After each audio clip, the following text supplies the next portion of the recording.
I'm Peter Le Brau. I'm author of the horror novel The Well, and I've been asked to answer a few questions by the website Back of the Book Reviews. I do like the question, how long have you been a writer? It's as if there's a definite point in time when you're not a writer and all of a sudden you are a writer. And whether that's, I don't know, is that when you're writing? Is that when you've submitted your manuscript? Is it when you've published? I don't know. As if there is a kind of a qualification, or now you are a writer. In my mind, I suppose it's when you are in some way paid to write. But there are lots of writers who remain unpublished forever. So when I was at school, I was only really good at two things, which are drawing and writing. I actually decided to go to art college, study graphic design, and went into advertising and marketing. What I found was that pretty much everywhere I worked, there either wasn't a copywriter, or the copywriter wasn't very good, or the clients didn't provide good copy. So very quickly I started writing the copy. So I've been writing marketing copy for well over 20 years. I've also written as a journalist for magazines, particularly with training, human resources, those kind of areas. And I've also written a non-fiction book which was about training, which is then probably going back about 16, 17 years. Very dull non-fiction book, actually. When I reached 40, which is just over 10 years ago, I started to write my first novel, and I did quite well in terms of word count. I'd plotted it out to be quite a large book, which is a very daft thing to do for a first-time novelist, because nobody wants to commission a very large book from a first-time writer. And I guess I wasn't good enough at the craft. I got to the point where it was all just too complicated, and I couldn't handle all the threads that I got going, and I decided to park it for a time. I came back to writing. It's something that I've wanted to do, really, to tell stories pretty much all my life, but I came back to it at the point when I was 49, and I wrote The Well within 1 year, pretty much end to end. So is that when I was a writer, or was I a writer when I was 20? I don't really know. Originally I wanted to write a very intimate story, a very tight story, partly as a challenge, as a writing exercise, because I'd tried to work on a very ambitious book and not really been able to succeed at the time. And it was ambitious because it was big. It had 3 interwoven storylines that were in different time periods. It was non-linear. I wanted to do something that was really going to be the opposite of that. So I thought, well, one character in one extremely difficult situation. So I came up with the idea of a girl trapped somewhere. I think while I was cogitating on it, I saw some kind of news report of a girl being stuck in a well, and she was there for several days, and I thought, yeah, there's a lot that you can do with that. Once I'd started to plot that out, I realised there wasn't enough to make it a novel, and what I needed to do was find out, well, what happens to the people around this girl when she's not there? Friends or family. And in this case, even someone who was stalking her. What happens? And then what happens if I throw in a supernatural element to the whole story? And then it grew almost back into the kind of book that the first book had been. So, non-linear narrative, multiple storylines, and ensemble cast. But that's where the original idea came from, was trying to write something very tight, very intimate. Yes, I do have plans for other books.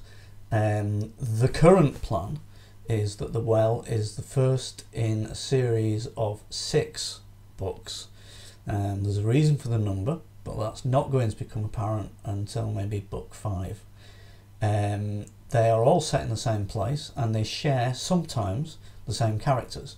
So I would kind of, rather than describe it as definite sequels, it's more of a series that are set in around the same place. There is a reason for that, and it does build up towards an overall conclusion, but that's not really going to become obvious until later on, and each book I want them to stand alone and stand apart. I also plan to write some short stories which fill in the gaps around some of these things and perhaps introduce some of the primary characters in a different way, or give a little bit more information about some of the secondary characters, or just, you know, more information about the place and some of the people there. So yeah, there is a plan to write more. There's also a plan to write a definite sequel to The Well, but I kind of don't see that as being in with this main plan as yet. But who knows, you know, I come out change my mind next year. I find all writers to be influential one way or another. I've got lots of favourites. I've always been a big fan of science fiction, you know, so people like Arthur C. Clarke or John Wyndham. I really like Stephen King stuff, and I know that's really obvious when you're a horror writer or you like horror.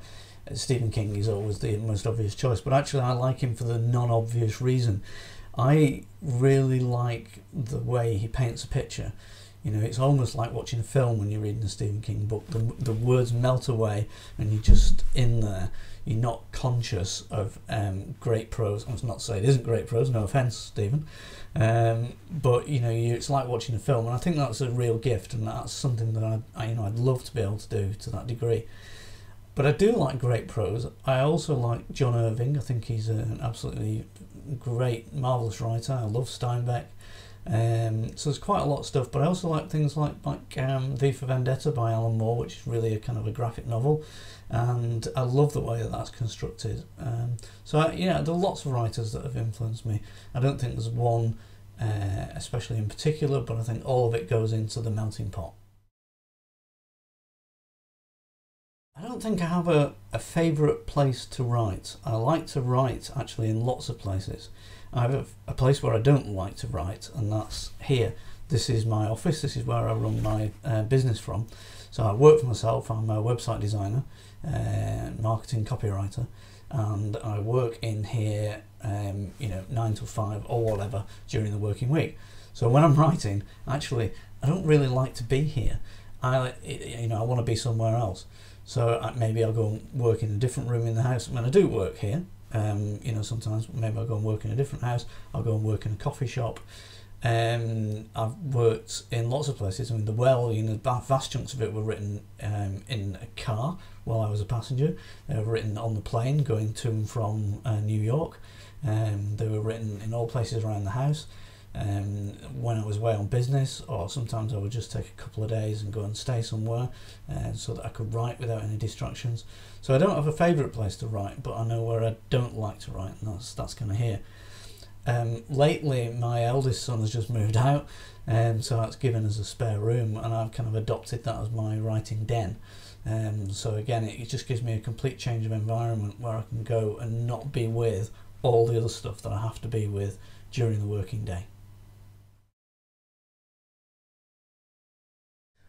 What I really like about Back of the Book and websites like it is the fact that it's run by people who love to read. You know, people who are giving people, they're enthusiastic about words, they just really, really enjoy books. I think when I think about it, I think about being, at the moment I'm an independent writer, which means I don't have a publisher. I'm free to write whatever I want. I don't have the constraints of a marketing person telling me that this book needs to be a little bit like Twilight and a little bit like this. I just kind of write what I want to write. Try to do it in a disciplined way, and I try to do it in a high quality way, but nonetheless, it's all down to me. I think that the kind of opposite side of that, almost, if you like, is that there's an industry of book critics who, sometimes I read their reviews and I wonder whether they actually enjoy reading at all. Sometimes they're kind of mean-spirited, they don't find anything in it, and they don't realise that they're kind of crushing a human being sometimes. But actually, more than anything is, they don't seem to approach books with love and enthusiasm, and that's what I like about Back of the Book and websites like it. I also like the fact that it's a team, and that team is on two sides of the Atlantic. I think that's great because it gives a different flavour to the way that books are reviewed.